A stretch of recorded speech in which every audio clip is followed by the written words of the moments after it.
She too How you is a doing, soldier Nikki? who looks amazing. Nikki looks amazing. Nikki. You ever see Nikki on Facebook and she does her little thing on Facebook? Yes, I do.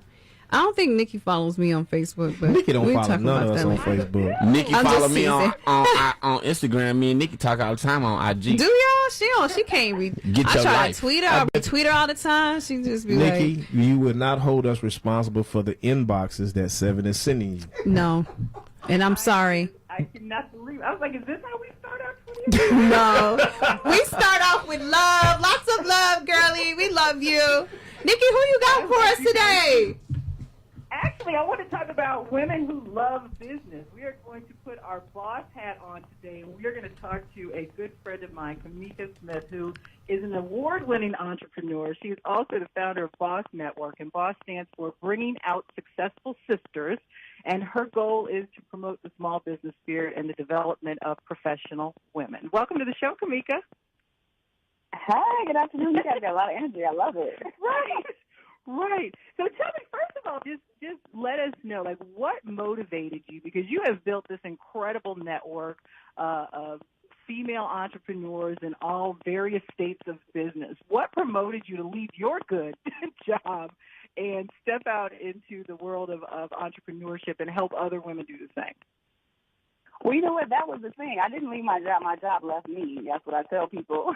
So, back in 2009, I got laid off, which, it happens. A lot of us, I think, during that time experienced layoffs with the economy. And so for me, it was kind of like that Oprah aha moment. Okay, I've been laid off. What's next for me? Do I want to go back into my career? Do I want to start a business? Because it's something that I've always wanted to do. And I just decided to take a chance on me. And so I launched an event company, and that was actually my first business. So what was the biggest lesson you learned in starting a business? Well, so this is the thing. When I first started my business, I didn't have any, friends personally or family members that were business owners. And so for me, it was about trying to learn the business, like trying to learn how to actually make money. Because if you have a business, you're not making money, you get a hobby. And so I was clear, I didn't have a job, so I couldn't afford to have a hobby, Nikki. And so, I just started to talk to other entrepreneurial women and just kind of see how they got started, how they, built their relationships, how they made their connections, and how they, eventually got clients for their business. And so as I was talking to all these different women, I saw that there was this theme amongst women of color where they felt like they had some resources but not a lot.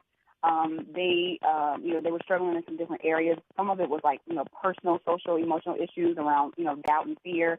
And then I had these group of women that were just like really confident and really strong, and they knew how to get it.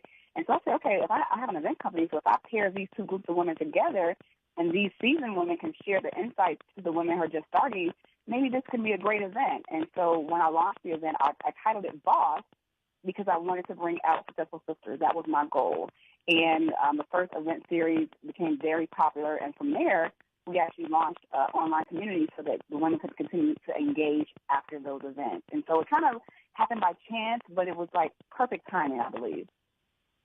So now I love what you said about, if you're not making any money in your business, you have a hobby. And I tell people all the time, I know so many people that have businesses, but they're not like businesses on paper. Yes. So I think a lot of us set ourselves up to have a hobby and not really build a legacy, as my dad likes to say. So how much of having your own business is actually learning the business, do you think, and how much do we need to know, I guess, or figure out before we actually go into business, instead of starting the business and then kind of learning as we go? I think it's both. One of the things that I do notice is a lot of women who they are super smart, they have great ideas, they have great vision, but they're afraid to get started because of fear of judgment or even just sometimes overanalyzing their business, right? I need to get this right. I need to get, some research done. And so some of those women are, they're working so hard on the behind the scenes that they never get anything done. And then you have the other group of women who they're looking at social media. They see all their friends starting businesses. So they're like, I'm just going to jump out there. I'm going to be a boss too. And it's like, you ain't did no work.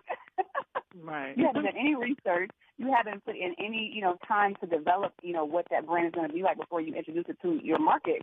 And so I think it's two different people, but if they come together and they, if that two different people come together and they actually do the research, they, test the market, and then they actually launch. That's how you actually get started in a great way.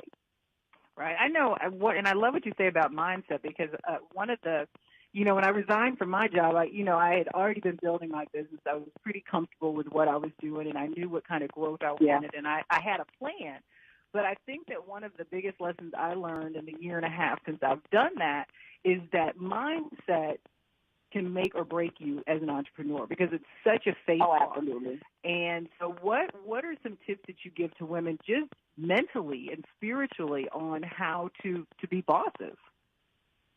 Well, you know what? I think one of the biggest things, especially for women, particularly women of color, what I've noticed is sometimes we can be our biggest enemy, right? And that can be in so many different ways. But I think that we have to, get past the fear, because we're taught, to just be humble and to, not do too much. But the reality is, people who are out there pushing their brands and they're self-promoting, those are the ones that are going to win, because in this marketplace, there's so many people, as you know, doing the same thing. So you have hundreds of coaches, hundreds of speakers, hundreds of, online businesses, boutiques, hair weave companies.